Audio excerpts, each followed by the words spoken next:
من أسر الصدور ذلك مثلهم في التوراة ومثلهم في الإنجيل صدق الله مولانا العظيم وصدق رسوله النبي الكريم ونحن على ذلك من الشاهدين والشاكرين والحمد لله رب العالمين.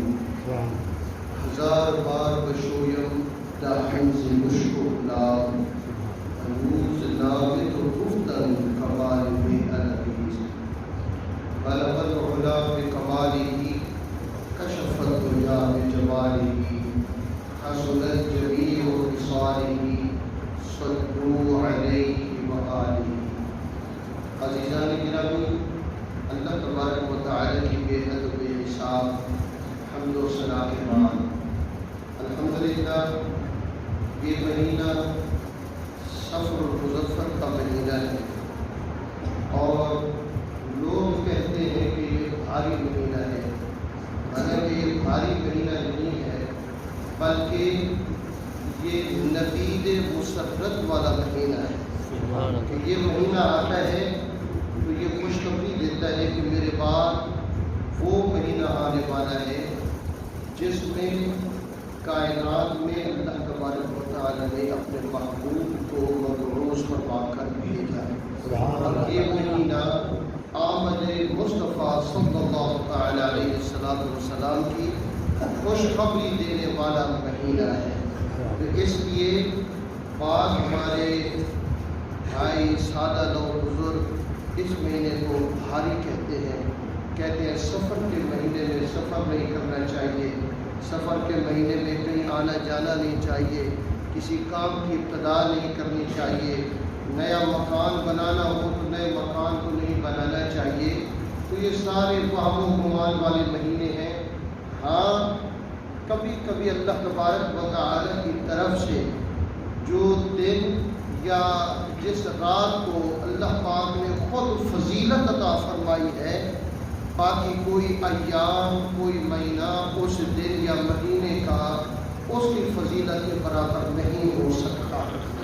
لیکن اپنی طرف سے اندازہ لگا لینا کہ یہ دن منحوس ہے یا یہ وقت منحوس ہے، یہ مہینہ نعوذ باللہ منحوس ہے، تو ایسی بات نہیں ہے. اللہ پاک نے مومن کے لیے ہر لمحہ ہر آن ہر گھڑی اس کے لیے سعادت والی بنائی ہے. اور یہ مہینہ تو اس لیے ہمارے لیے بڑا بابرکت مہینہ ہے کہ سفر کا مہینہ جیسے ہی یہ ختم ہوگا، یہ مہینہ آتا ہے تو یہ کہتا ہے کہ میں تمہیں اس مہینے کے آنے کی خوشخبری دے رہا ہوں جس مہینے کو ربیع الاول کہتے ہیں. ربیع کا معنی ہے بہار اور اول کا معنی ہے پہلی. جب یہ مہینہ آتا ہے تو اس کا معنی ہے ربیع الاول یعنی پہلی بہار آئی ہے. تو ہم کیوں نہ کہیں کہ محمد مصطفیٰ آئے، بہاروں پر بہار آئی، زمین کو چومنے جنت کی خوشبو بار بار آئی. عزیزان گرامی، یہ محبوب کی آمد کا مہینہ ہے. اور آشکار مصطفیٰ صلی اللہ تعالی علیہ وسلم جب اپنے محبوب کا ذکر سنتے ہیں، خاص طور پر ہماری تو جماعت کے اوپر لیبل ہی یہی لگا ہے کہ ہمیں میلاد دے دو، ہم میلاد ہی ہیں، میلاد ہی منائیں گے. حالانکہ ہماری جماعت اہل سنت یہ وہ جماعت ہے جس کا عقیدہ ہے کہ ہم میلادی بھی ہیں، ہم اہل بیت کے غلام بھی ہیں، ہم صحابہ کرام کے بھی غلام ہیں. تو ہم تو سارے الحمدللہ محرم شریف کا مہینہ رہا تو ہم محرم شریف کے مہینے میں آل بیت کرام کا تذکرہ کرتے رہے. اور اب میلاد شریف کا مہینہ آتا ہے تو ہم میلاد شریف کا سرکار کا تذکرہ نہ کریں تو پھر کس کا تذکرہ کریں؟ قرآن پڑھو، الحمد شروع کرو والناس تک، مجھے ایک ایک لفظ کا معنی بتاتے جاؤ تو سارے قرآن کے الفاظ بتاتے جائیں گے کہ ہم تیرے محبوب کا ذکر ہیں. خود قرآن سے جب پوچھا گیا، قرآن پاک اللہ تبارک و تعالی نے فرمایا اِنَّا نَحْنُ نَزَّلْنَا الذِّكْرَ وَإِنَّا لَهُ لَحَافِظُونَ. اے محبوب، یہ ہم نے اس ذکر کو جو تیرے اوپر ہم نے نازل فرمایا، اِنَّا نَحْنُ نَزَّلْنَا الذِّكْرَ، حالانکہ قرآن پاک خود اپنا تعارف کرا رہا ہے کہ بل ہوا قرآن مجید فی لوح محفوظ. قرآن مجید کا تعارف اللہ تعالیٰ نے خود قرآن پاک فرمایا انا نحن نزلنا الذکر و انا لہ لحافظون. لیکن یہاں پر قرآن پاک کے اور نام کو خاص طور پر اللہ جو اپنے ذمہ لگا رہا ہے، رب کائنات فرماتا ہے کہ محبوب ہم نے اس ذکر کو خود ہم نے نازل کیا، اور اس کے محافظ، اس کی حفاظت نہ کسی جن کے پاس ہے، نہ ملائکہ کے پاس ہے، نہ انسانوں کے پاس ہے. محبوب تیرے ذکر کی حفاظت بھی تیرے رب کے پاس ہے. سبحان اللہ. اب یہ سارا ذکر قرآن ہے. اب قرآن سے ہم پوچھتے ہیں کہ قرآن مجید ذرا یہ تو بتا، تو اللہ کا کلام ہے لیکن یہ اللہ نے ذکر فرمایا ہے، تو ذکر کس کا ہے؟ اللہ پاک نے قرآن مجید میں قرآن پاک کی زبان سے، قرآن پاک کی حوالے سے تعارف فرمایا. قرآن پاک کو اللہ تعالیٰ قرآن پاک میں اللہ تعالیٰ ارشاد فرمایا کہ انہو لذکر لک ولقومک. محبوب یہ جو پوچھتے ہیں کہ قرآن کیا ہے، ان کو بتا دیں کہ میں بتا دیتا ہوں. رب کائنات فرمایا انہو لذکر لک. محبوب یہ سارا قرآن تیرا ذکر ہے. انہو لذکر لک. محبوب یہ سارے کا سارا قرآن تیرا ذکر ہے. ولقومک، اور تیرے پیاروں کا تذکرہ ہے. ذرا قرآن پاک کو اٹھائیے، ذرا دیکھیے تو صحیح.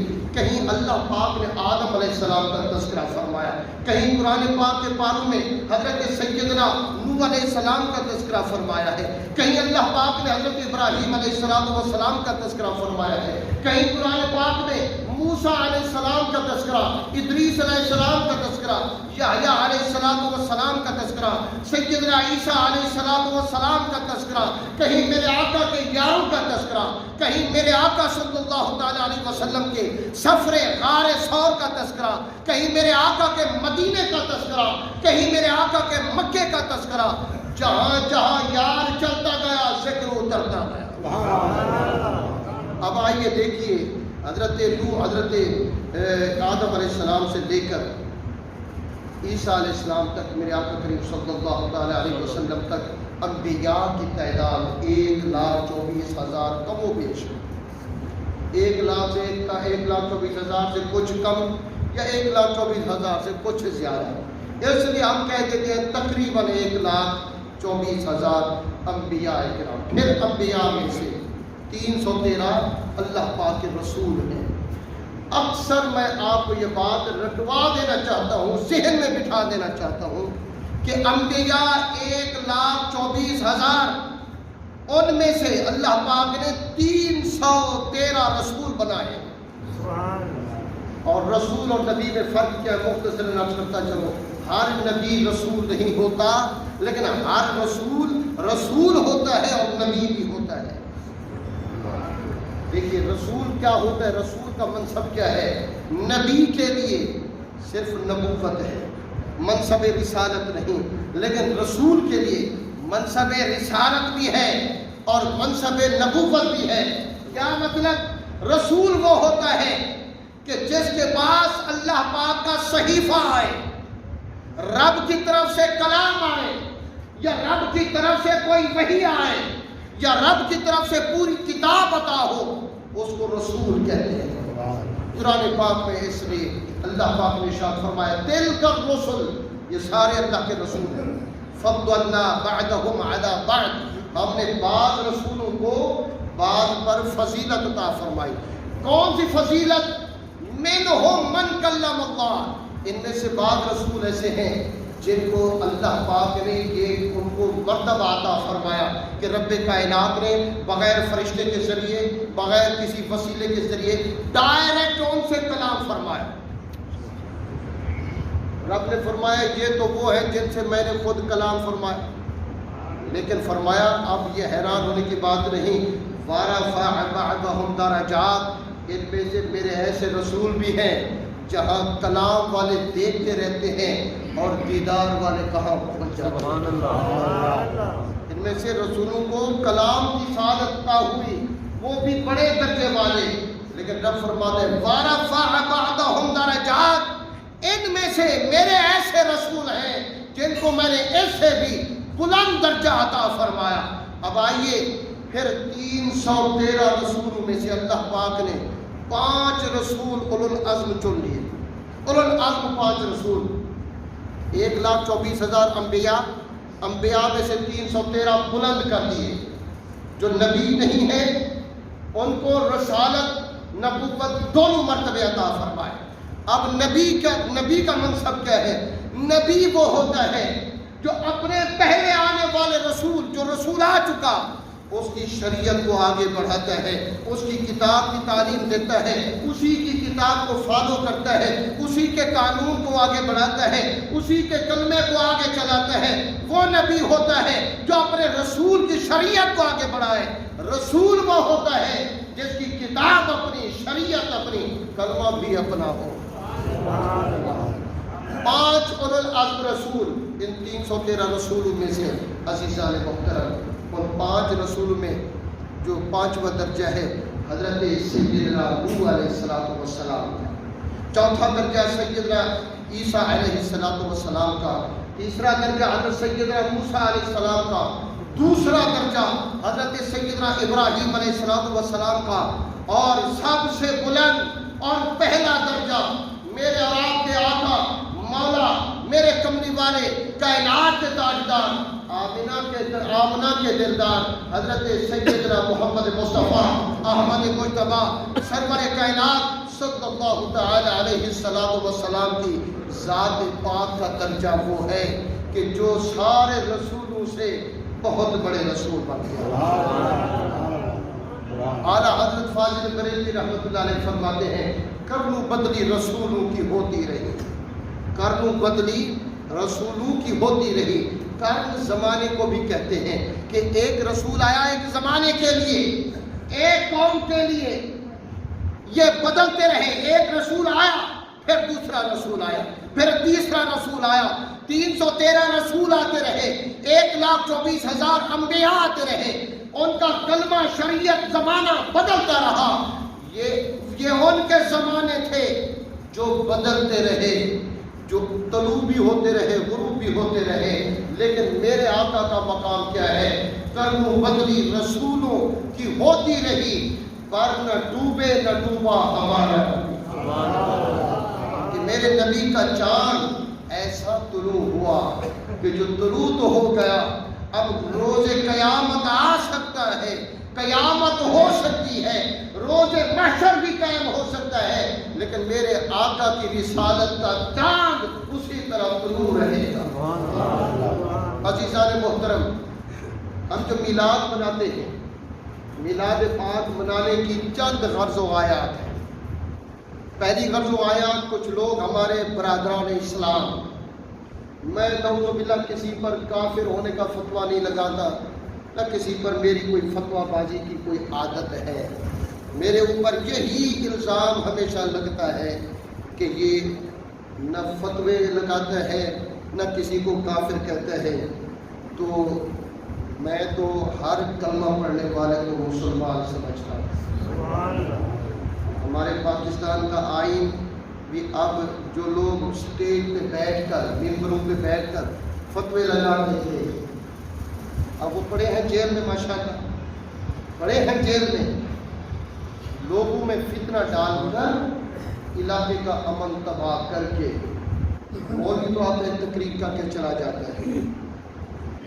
میں اگر اپنے ان نوجوانوں کی، ان کے ذہن کو خراب کرنا چاہوں تو 2 منٹ کی بات ہے، 2 منٹ کی بات ہے۔ یہاں سے لوگ اٹھیں گے، موری پہ جا کے، شہر پہ جا کے سڑک بنا کر دیں گے، لڑنا شروع کر دیں گے، 2 منٹ کی بات ہے۔ لیکن آپ جانتے ہیں قرآن پاک میں کیا حکم ہے؟ وَالْفِتْنَةُ أَشَدُّ مِنَ الْقَتْلِ، کہ ایک بندے کو قتل کر دینا، 2 بندوں کو قتل کر دینا، یہ تو ہے ہی بہت بڑا گناہ، ناقابل معافی جرم ہے، لیکن میرا رب کہتا ہے فتنہ قتل کرنے سے زیادہ گناہ ہے، بہت زیادہ سخت ہے۔ اس لیے ہمارے اوپر چاہے جو بھی فتوے لگاتے رہیں، میری کوشش یہی ہے کہ ہمارے علاقے میں امن ہو، ہمارے علاقے میں مذہبی تفرقہ بازی پر کوئی قتل نہ ہو، کوئی کسی دکان کو آگ نہ لگے، کسی کے گھر کا چراغ نہ بجھے، اگر خدا نہ خواستہ لڑائی جھگڑے میں کسی کا نوجوان بیٹا اس لڑائی جھگڑے میں خدا نہ خواستہ مارا جائے تو ہم سارے مل کر کیا اس گھر کا نقصان پورا کر سکتے ہیں؟ مجھے بتائیے نا۔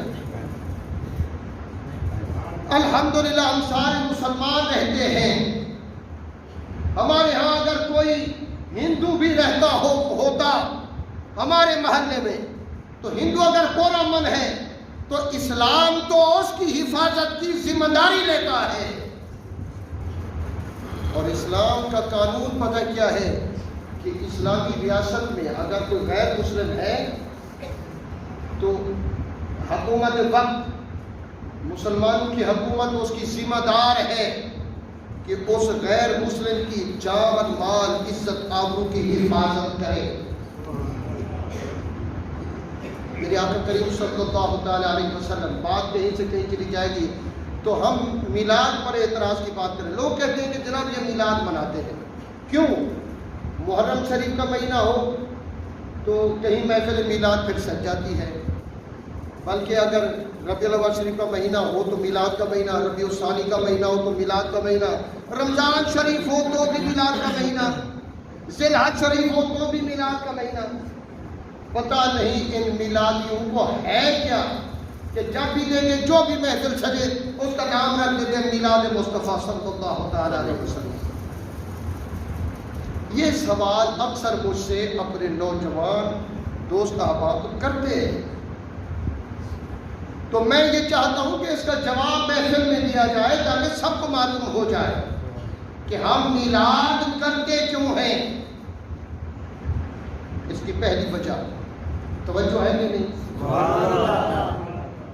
تو پھر زندہ ہو کے بیٹھے نا، زندہ تو سارا کم از کم آپ جڑے بیٹو سبحان اللہ کون چیزیں بیٹھو اچھا جرا گھر علی کو اس کو کیا بیٹے تھا ان کو نہ میں افسوس کرے نہ بھولے نہ حقیقت بڑی منظور مہربانی درود پاک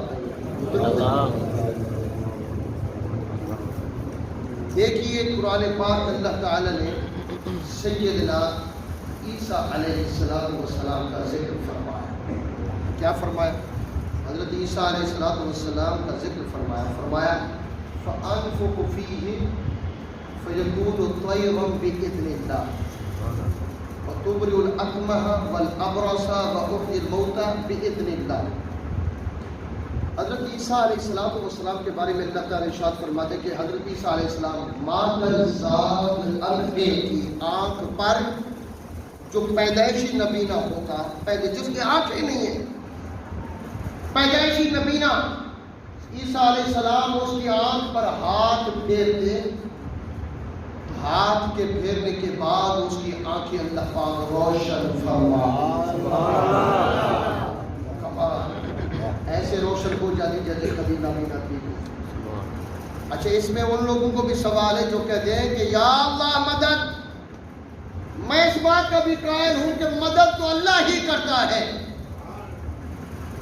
یہ ہمارے وزیر اعظم کا اور مزاج ہے کہ وہ کہتے ایاک نعبد ہے، مدد امریکہ سے مانگتے ہیں، ہاں جی ایاک نستعین پڑھتے ہیں، عبادت بھی اللہ کی، مدد بھی اللہ کی، لیکن رات دن دامن پھیلا کے امریکہ کی اس میں کھڑے ہوئے ہیں۔ ایاک نعبد و ایاک نستعین، مدد اللہ کرتا ہے، لیکن اس قرآن پاک میں اس واقعے کو باہر کیسے نکالو گے؟ ان آیات کو کہاں جا کے چھپاؤ گے جس میں رب فرما رہا ہے کہ میرا عیسیٰ، میرا نبی، میرا رسول، اس کے پاس مادرزاد اندھے آتے، ہاتھ پھیرنا اس کا ہوتا تھا، آنکھیں روشن ہو جاتی تھی۔ بُغْلُ الْأَكْمَى وَالْأَبْرَص، اور کوڑھ کا مریض، جسم جن کا سارا گلا ہوا، کوڑھی جن کی بدبو سے علاقہ بھی پریشان، لوگ کوڑھ کے مریض کو اٹھا کر باہر پھینک دیتے تھے۔ رب فرما رہا ہے میرا عیسیٰ، میرا رسول سیدنا عیسیٰ علیہ السلام اس کوڑی پر اپنا ہاتھ پھیر دے، ہاتھ لگنے کے بعد مرض ایسے ہو جاتا ہے جیسے کبھی ہوا ہی نہیں. پھر یہی بات نہیں. پھر لوگ کہتے ہیں کہ بھی جناب والا اب یہ اللہ پاک اپنے بندے عیسیٰ علیہ السلام اللہ کے بندے ہیں, اللہ کے رسول, اللہ کے مخلوق ہیں, اپنے بندے سے کرا رہا ہے. پھر رب فرماتا ہے فَيَكُونُ طَيْرًا بِإِذْنِ اللَّهِ, مٹی کے کبوتر بنا دے, مٹی کے کبوتر ایسے مٹی کے بنا دے, ہاتھوں سے مٹی کے بنا کر لوگوں کو بلا دے, پھونک مار دے. اسی لیے آپ کا لقب روح اللہ ہے. آپ کی پھونک سے اس پرندے میں روح پڑ جاتی. پھونک لگنے کے بعد وہ مٹی کا پرندہ, اس کے اوپر گوشت چڑھ جاتا, روح آ جاتی, پر بن جاتے, وہ اڑ کے چلا جاتا. اب اس میں دو فرقے بن گئے. ایک فرقہ کہنے لگا کہ عیسیٰ علیہ السلام کا معجزہ دیکھو. توجہ ہے کہ نہیں؟ ہر بات میری قرآن پاک کے حوالے سے ہوگی. ایک فرقہ کہنے لگا کہ ہمارے نبی کا معجزہ دیکھو کہ مردوں کو زندہ کرنا اللہ کا کام ہے. ارے کبوتر مٹی کا ہے, جان بھی نہیں ہے, اس میں ہمارا نبی پھونک مار رہا ہے تو اس کو زندگی دے رہا ہے. سبحان اللہ. عیسائی کا دعویٰ ہو گیا کہ جو مردوں کو زندہ کرے وہ نبی نہیں ہے بلکہ خدا کا بیٹا ہے. کیا ہے؟ نعوذ باللہ. کیا ہے؟ قرآن پاک میں اللہ تعالیٰ نے حضرت عیسیٰ علیہ السلام کے بارے میں جو لوگ عقیدہ رکھتے ہیں ان کے بارے میں فرمایا وقالت اليہود عزیر ابن اللہ وقالت النصارى عیسیٰ ابن مریم عیسیٰ ابن اللہ.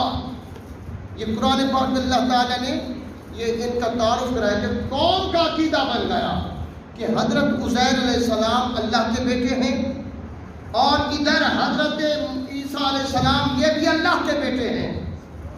عزیر علیہ السلام کا عقیدہ یہودیوں کا تھا اور عیسائیوں کا عقیدہ حضرت عیسیٰ علیہ السلام کے ساتھ ہو گیا. ان کا تھا جو آنکھوں کو حیات روشن کر دے, آنکھوں کو, مردہ آنکھوں کو, نابینا آنکھوں کو, جس کے ہاتھ سے زندگی مل جائے وہ خدا کا بیٹا. جو مردے یا مٹی کے پرندے اڑا کے دکھا دے وہ خدا کا بیٹا. جو کوڑ کے مرض کو یہ درست کر دے, صحت عطا کر دے, وہ خدا کا بیٹا. تو اللہ پاک نے فرمایا حضرت عیسیٰ علیہ السلام کو وہی فرمایا یا عیسیٰ ابن مریم اَأَنْتَ قُلْتَ لِلنَّاسِ اتَّخِذُونِي مِن دُونِ اللَّهِ. اے عیسیٰ علیہ السلام کے جواب دیجئے کہ کیا آپ نے اپنی قوم کو کہا تھا کہ اللہ کو چھوڑ کر مجھے رب کا بیٹا مانو. تو حضرت عیسیٰ علیہ السلام رب کی بارگاہ میں حاضر ہو کر قیامت کے دن کہیں گے قال معاذ اللہ, اے میرے مولا میں اس سے پناہ مانگتا ہوں. ساری کائنات کو جمع کر دیا جائے گا, عیسیٰ علیہ السلام اپنی ابدیت کا سب کے سامنے اعلان فرمائیں گے. اور اللہ پاک جن لوگوں نے یہ بہتان وعدہ ہوگا کہ یہ اللہ کے بیٹے ہیں ان کو بلا کر سب کو جہنم میں رسید فرمائے گا, ان کو بلا کر سب میں کھڑا کرے گا. تو عیسیٰ علیہ السلام سے رب پوچھے گا کہ عیسیٰ علیہ السلام بتائیے ان کے ساتھ میں کیا کروں. تو عیسیٰ علیہ السلام کیا کہیں گے؟ عیسیٰ علیہ السلام فرمائیں گے ان تعذبہم, دیکھیں پھر رحم کرم کتنا ہے, ان تعذبہم فإنہم عبادک. مولا اگر تو ان کو عذاب دے گا تو یہ تو تیرے بندے ہیں, تیرے بنائے ہوئے. وَإِن تَغْفِرْ لَهُمْ فَإِنَّكَ أَنْتَ الْعَزِيزُ الْحَكِيمُ. مولا اگر تو ان کو بخش دے تو تجھ سے کون پوچھنے والا ہے. پھر بھی رب کی رحمت کی طرف آپ نے جواب دیا. عزیزان محترم, جب عیسیٰ علیہ السلام کے 5 یا 6 معجزے دکھانے والی ہستی کو جب ان کی قوم نے خدا کا بیٹا کہنا شروع کر دیا تو اللہ پاک نے اپنے محبوب کا سب سے پہلے میلاد خود منایا. اب یہ دیکھیے کہ میلاد ہم کیوں مناتے ہیں. پہلی بات تو سمجھ لیجئے کہ عیسیٰ علیہ السلام کے 5 یا 6 معجزے، موسیٰ علیہ السلام کے 7 یا 8 معجزے، ابراہیم علیہ السلام کے 5 یا 6 معجزے، اور اسی طرح انبیاء علیہ السلام کے معجزے اگر گنتے جائیں وہ سارے معجزے میرے آقا کی رب نے اپنے محبوب کی جھولی میں ڈال. اللہ پاک کے اس فرمان کی یوں ترجمانی کی حضرت شیخ سعدی رحمۃ اللہ علیہ نے فرمایا، بلکہ حضرت مولا روم رحمۃ اللہ علیہ نے فرمایا کہ حسن یوسف دم عیسیٰ یلے بیزاداری آج خوباں ہمادار تو تنہا داری. میرے محبوب حسن یوسف کا سارا خزانہ تیری جھولی میں، اور عیسیٰ علیہ السلام کے دم کی ساری طاقت تیری جھولی میں، موسیٰ علیہ السلام کا ید بیضا تیرے رخ انور میں، یہ سارے کے سارے خزانے تیری جھولی میں یکجا ہو کر رب نے عطا فرمایا. ادھر علیحدہ علیحدہ عطا کیے، تجھے سب کچھ اکٹھا عطا فرمایا. تجھے اکٹھا عطا فرمایا، ان کو بانٹ کر دیا، تقسیم کر کے دیا. اب آقا کریم صلی اللہ تعالی علیہ وسلم کے میلاد کی ترغیب خود رب نے عطا فرمایا. لوگوں، میرا محبوب میرا رسول بھی ہے، میرا نبی بھی ہے، میرا بندہ بھی ہے. اور ہم میلاد، دوستو نوجوانوں ذرا غور سے سنیے گا، ہم میلاد کرنے کی ہماری سب سے بڑی غرض و غایت یہ ہے کہ ہم توحید میں شرک سے بچنے کے لیے ہم میلاد کرتے ہیں. کہ جس قوم نے اپنے نبی کے 5 یا 6 معجزے کو دیکھ کر اپنے نبی کو خدا کا بیٹا بنا دیا، اور ہم یہ کہتے ہیں کہ ہر نبی کے پاس معجزے اللہ نے عطا فرمائے. ارے میرا رسول، میرا نبی، میرا محمد مصطفیٰ صلی اللہ تعالی علیہ وسلم سر سے لے کر پاؤں کے ناخن تک سارے کا سارا اپنے رب کا معجزہ بن گیا. تو ذات ساری معجزہ بن کے آئے. ہو سکتا تھا کہ کچھ لوگ ان کو بھی خدا کا بیٹا کہہ دیتے یا خدا کے درجے میں شامل کر دیتے، نعوذ باللہ من ذالک. تو اللہ نے ترغیب عطا فرمائی کہ میرے محبوب کے غلاموں تم اس طرح کرو کہ جو پیدا نہیں ہوتا، جو پیدا ہونے سے پاک، وہ وحدہ لا شریک رب کی ذات ہے. جو پیدا ہو کر آتا ہے وہ بندہ بن کے آتا ہے، اللہ کا محبوب بن کے آتا ہے. اور جو پیدا ہو وہ خدا نہیں ہو سکتا، جو پیدا نہ ہو وہ خدا کی ذات ہے. اس لیے میرے محبوب کا میلاد بنا کر یہ ثابت کر دو کہ وہ خدا ہے، یہ مصطفیٰ ہے،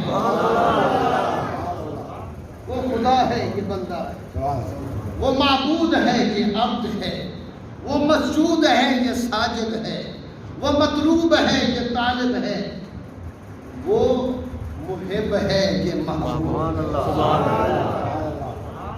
تو ہم میلاد منا کر اپنے عقیدے کا یہ دفاع کرتے ہیں، اپنے عقیدے کو دنیا بھر میں اس کا اعلان کرتے ہیں کہ کوئی یہ نہ کہے، کوئی قوم، کوئی فرقہ، 72-73 فرقہ تو بننا ہے نا، ہر فرقے کی اپنی سوچ ہے، لیکن کسی فرقے میں یہ بات نہ ہو کہ میرا نبی سر سے لے کر پاؤں تک معجزہ ہے. اس لیے کئی ایسے ہیں ابھی تک موجود ہیں جو کہتے ہیں کہ محبوب خدا کی ذات ہے یا محبوب خدا کا بیٹا ہے، نعوذ باللہ من ذالک. تو اس عقیدے کو ختم کرنے کے لیے، اس عقیدے کو بالکل ذہنوں سے پاک کرنے کے لیے ہم میلاد مناتے ہیں. میلاد منانا کیا ہوتا ہے کہ جو پیدا ہو اس کی خوشی منائی جائے، جو پیدا ہو اس کی خوشی منائی جائے. اچھا، بعض لوگ یہ کہتے ہیں یہ عقیدہ ہے کہ اچھا جی آپ میلاد منائیں، ٹھیک ہے، یہ باقی صحیح بات ہے، جو پیدا ہو وہ بندہ ہے، جو پیدا ہونے سے پاک ہو، لم یلد ولم یولد ہو، وہ اللہ کے ذات ہے، سبحان اللہ، جس کو نہ کوئی جنے، نہ وہ کسی کو جنے، نہ وہ کسی کا بیٹا، نہ آگے اس کی اولاد۔ یہ کس کا سٹیٹس ہے؟ یہ رب کا سٹیٹس ہے، سبحان اللہ، یہ رب کی یہ توحید ہے۔ تو محبوب کے لیے یہ ہے کہ محبوب پیدا تو ہوا، محبوب اس دنیا میں آیا تو اس کی خوشی منائی جائے۔ اچھا پہلی بات، اچھا بھی یہ 1450 سال گزر چکے ہیں، اس وقت آپ کی والدہ خوشی مناتی؟ ہاں جی، ظاہر ہے جس کی جھولی میں کملی والے محبوب جیسے چاند سا بیٹا آیا ہو، وہ ماں کیوں نہ خوش ہوئی ہوگی؟ اکثر لوگ نام رکھتے ہیں اپنی بچیوں کے، بیٹیوں کے، صوبیہ۔ سنو، صوبیہ یہ صوب سے ہے، صوب سے، اس کا معنی ہوتا ہے کپڑا۔ تو لفظ کیا ہے؟ حضرت سویبہ، حضرت سویبہ تھے، تھا، الف با تا تھا، سین بھی نہ ہو، سواد بھی نہ ہو، ان کی درمیانی کیا کریں؟ صوبیہ نہیں بلکہ سویبہ۔ یہ سویبہ تھی حضرت آقا کریم صلی اللہ علیہ وسلم کی دائی پاک کا، اس رات آپ کی خدمت میں تھی، اور یہ کنیز تھی ابو لہب کی۔ بخاری امام حجر عسقلانی رضی اللہ تعالی رحمۃ اللہ علیہ، شارح بخاری، وہ شرح لکھتے ہوئے اپنی شرح میں لکھتے ہیں کہ حضرت سیدنا عبداللہ، حضرت عباس رضی اللہ تعالیٰ عنہ، میرے آقا کے چچا حضرت سیدنا عباس بن عبد المطلب رضی اللہ تعالیٰ عنہ خواب دیکھتے ہیں ابو لہب کے مرنے کے بعد۔ خواب دیکھتے ہیں، فرماتے ہیں کہ میں نے خواب میں ابو لہب کو دیکھا، بڑی حالت خراب ہے، شکل بگڑی ہوئی۔ ابو لہب کیوں اس کو کہتے تھے؟ اس لیے کہتے تھے کہ اس کا جو چہرہ تھا وہ آگ کے شعلے کی طرح چمکتا تھا، ابو لہب اس کا لقب پڑ گیا۔ تو اس کی شکل اتنی پھیلی، منہ سیاہ، بڑی گندی حالت میں۔ حضرت عباس رضی اللہ تعالیٰ عنہ بھائی تھا، ابو لہب سوتیلے بھائی تھے، سوتیلے بھائی تھے حضرت عباس رضی اللہ تعالیٰ عنہ ابو لہب کے۔ تو دیکھا کہ بڑی حالت خراب، پوچھا ابو لہب بڑا دشمن اسلام تھا تو، اللہ اور اس کے رسول کا دشمن، صلی اللہ علیہ وسلم کا دشمن تھا، بتا مرنے کے بعد تیرے ساتھ کیا ہوا؟ توجہ کیجیے، پوری ذمہ داری کے ساتھ یہ بات میں کر رہا ہوں۔ ابو لہب کہتا ہے اے عباس میرے بھائی، میں تجھے کیا بتاؤں، میں مر گیا، قبر میں مجھے رکھا گیا، مجھے پورا ہفتہ کبھی آگ کا عذاب دیا جاتا رہا، کبھی فرشتے آتے، کبھی کسی چیز کا عذاب، کبھی کسی چیز کا عذاب، میری قبر کو آگ سے بھر دیا جاتا، میں آگ میں چلتا رہتا۔ لیکن جب پیر کا دن آتا ہے، سوموار کا دن آتا ہے، یوم الاثنین، سوموار کا دن آتا ہے، تو میری شہادت کی انگلی سے، توجہ ہے کہ نہیں، شہادت کی انگلی سے یہاں سے پانی جاری ہو جاتا ہے، تو میں اپنی شہادت کی انگلی کو اپنے منہ میں ڈالتا ہوں اور اپنی انگلی کو چوستا ہوں۔ اس کے چوسنے سے مجھے ایسے لگتا ہے جیسے شہد سے میٹھا پانی اور دودھ سے زیادہ ذائقے دار۔ یہ اس انگلی سے میرے جسم کے اندر مجھے وہ پانی اترتا ہوا محسوس ہوتا ہے، میں چوستا ہوں، اس کی وجہ سے میں توانائی محسوس کرتا ہوں۔ میری قبر میں اسی سوموار کے دن آگ ختم ہو جاتی ہے، ایک دن کے لیے عذاب رک جاتا ہے۔ حضرت عباس رضی اللہ تعالیٰ عنہ فرماتے ہیں کہ میں حیران ہو جاتا ہوں کہ یہ ابو لہب پر اتنا انعام، یہ کس وجہ سے؟ تو پوچھتے ہیں کہ اے ابو لہب بتا تو صحیح، تو اتنا بڑا دشمن خدا، دشمن رسول ہے، یہ انعام کیسے ملا؟ تو ابو لہب خود یہ بتاتا ہے، کہتا ہے کہ مجھے تو اور کوئی اس کا سبب نظر نہیں آتا، ساری زندگی کفر و شرک میں گزر گئی، اللہ کی دشمنی میں، دین اسلام کی دشمنی میں گزار دی۔ ہاں ایک کام جو مجھے یاد ہے وہ یہ ہے کہ جب آقا کریم محمد مصطفیٰ صلی اللہ علیہ وسلم میرے بھتیجے کے اس دنیا میں پیدا ہونے کی خوشخبری میری کنیز میری سویبہ حضرت سویبہ نے مجھے آ کر دی اور کہا ابو لہب، میں بیٹھا ہوا تھا، میں اپنے خیالوں میں مگن تھا، میری کنیز آتی ہے دوڑ کر مجھے خبر دیتی ہے کہ اے ابو لہب، میں کہتا ہوں جی کیا بات ہے؟ تو اس نے کہا کہ اللہ نے تیرے بھائی حضرت عبداللہ کے گھر میں چاند سا بیٹا عطا فرمایا۔ ابو لہب کہتا ہے کہ مجھے تو خبر ہی نہیں تھی، اس کو تو پتہ ہی نہیں تھا کہ آنے والی ساری کائنات کی تاجدار ہے، آنے والا کائنات کا مختار ہے، آنے والی ذات اللہ کی محبوب و یار ہے، یہ تو اس کو تو پتہ ہی نہیں تھا۔ وہ کہتا ہے کہ محض میں نے اپنا بھتیجا سمجھ کر، کیا سمجھ کر؟ میں نے اپنا بھتیجا سمجھ کر خوشی کا اظہار کیا۔ تو اس زمانے میں جیسے آج کے زمانے میں کوئی بندہ آ جاتا ہے، کوئی غریب غربا شادی کے اوپر کوئی گانا گاتا ہے، کوئی صحرا سناتا ہے تو اس کو ویل دیتے ہیں نا، خوشی سے جو جیب میں ہوتا ہے نکال کے دیتے ہیں۔ عرب میں بھی یہی تھا کہ جب بھی کوئی خوشی ہوتی کوئی غلام آزاد کر دیا۔ تو ابو لہب نے حضرت سویبہ کی طرف اشارہ کیا ایسے، کیا کہا کہ جا تو آزاد، آج سے تو بولیے آج سے تو آزاد ہے۔ حضرت عباس رضی اللہ تعالیٰ عنہ فرماتے ہیں کہ اللہ کی قسم ابو لہب کو بھی رب نے اپنے محبوب کے خوشی منانے میں، چاہے وہ کافر ہی کیوں نہ تھا، ہمیشہ کے لیے ابدی جہنم میں چلے گا، لیکن اس دن کے لیے، اس گھڑی کے لیے اس پر عذاب بھی دور کر دیا۔ اس کی انگلی سے چشمہ جاری کر کے رب کیا فرماتا ہے کہ جو بھی میرے محبوب کی خوشی منائے گا، آؤ کلمہ پڑھ لو، میرے محبوب کے غلام بن جاؤ، میں بھی تمہیں جہنم سے آزاد کروں۔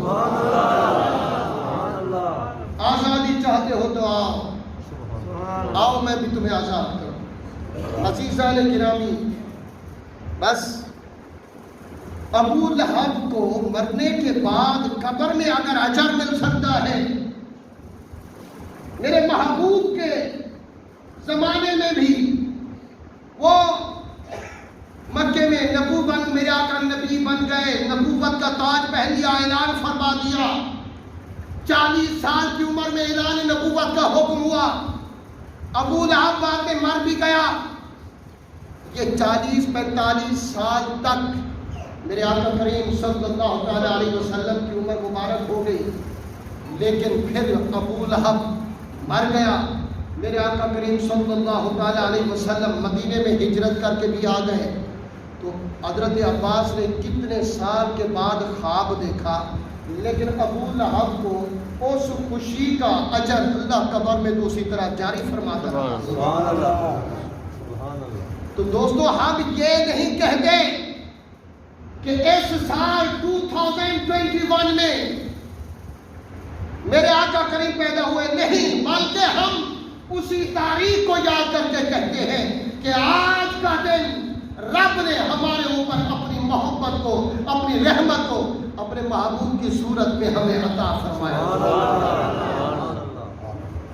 اور دوستو، میں ایک بات اور بھی، امام ابو حنیفہ نعمان بن ثابت ہمارے فقہ کے امام، آپ فرماتے ہیں کہ اللہ کی قسم اگر ہم اپنے کسی اور نعمت کا کوئی بھی خوشی یا شکر نہ منائیں تو کوئی بات نہیں، لیکن اللہ کی قسم اگر ساری رات، سارا دن، ساری عمر ہم سجدے میں پڑھ کر صرف اس بات کا شکر منائیں کہ مولا تیرا اتنا شکر ہے کہ تو نے اپنے محبوب کا امتی بنا لیا، تو ہمیں ہزاروں سال زندگی مل جائے تو ہم شکر ادا نہیں کر سکتے۔ گاڑی رکی کھڑی ہے کہ میں بولا بیٹا جلدی بھی ٹائم ہے نہ رہی، ٹھیک ہے، تو ہم شکر ادا نہیں کر سکتے، ہم کبھی اس بات کا شکر ادا نہیں کر سکتے کہ اللہ نے ہمیں اپنے محبوب کا امتی بنا دیا۔ تو ہم امتی ہو کر اعتراض کس پہ کرتے ہیں؟ یہودی اعتراض کرے تو اس کا حق بنتا ہے، عیسائی اعتراض کرے تو اس کا حق بنتا ہے، ارے ہندو اعتراض کرے تو اس کا حق بنتا ہے۔ کہ جس نبی کا کلمہ، جس محبوب کا کلمہ پڑھنے والا ہو، اگر وہ میلاد پہ اعتراض کرے تو تیرے ایمان کو بھی سلام ہے یارا، تیرا ایمان کسی اور بلا کا نام ہے، تجھے ابھی ایمان کی اور حرارت چاہیے کہ ہم خوشی نہ منائیں، اپنے محبوب کی نہ منائیں تو کس بات کی خوشی منائیں؟ مجھے آپ بات یہ بتائیے، مجھے ایک بات، کسی کے گھر میں بیٹا پیدا ہو تو ایسا کوئی بندہ ہے غریب سے غریب ترین بندہ، وہ بیٹے کی خوشی نہ منائے، یہ ایسا ممکن ہے؟ کسی کی شادی ہو، شادی نعمت ہے، تو وہ اس شادی پر خوشی کا اظہار نہ کرے، تو ایسا کوئی بندہ ہے؟ حتیٰ کہ ہمیں 73 سال ہو گئے پاکستان وجود میں آئے ہوئے، ہم ہر سال 14 اگست مناتے ہو یا نہیں مناتے؟ کیوں مناتے ہیں؟ کبھی یہ دن ایسا ہے کہ ہمیں پاکستان جیسی اللہ نے ملک جیسی نعمت عطا فرمائی، نعمت عطا فرمائی، اس لیے عیسیٰ علیہ السلام، سنیے 7واں پارہ قرآن پاک میں حضرت عیسیٰ علیہ السلام کی دعا رب کائنات ارشاد فرماتے، توجہ ہے کہ نہیں؟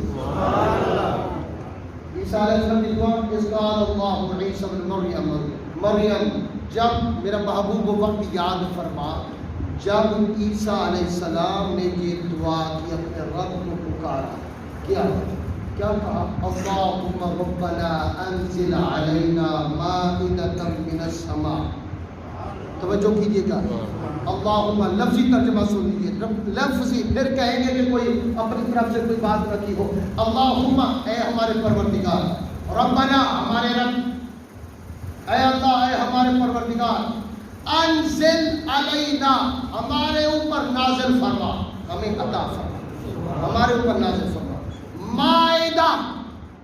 مائدہ دسترخوان، کھانے سے بھرا ہوا دسترخوان ہمارے اوپر نازل فرما، من السماء آسمان سے، سمجھ آئی کہ نہیں؟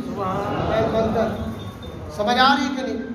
مولا پروردگار آسمان سے ہمارے اوپر کھانے سے بھرا ہوا دسترخوان نازل فرما۔